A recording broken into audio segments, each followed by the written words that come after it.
కోయిలమ్మ పాడుతున్నది కన్నుల్లో కన్నెబొమ్మ ఆడుతున్నది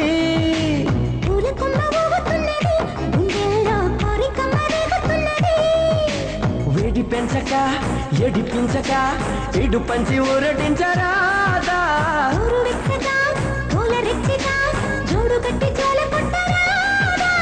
అయితే పద ఓ సంపద తీసేదని బాధ కోయిలమ్మ పాడుతున్నది కన్నుల్లో కన్నెబొమ్మ ఆడుతున్నది.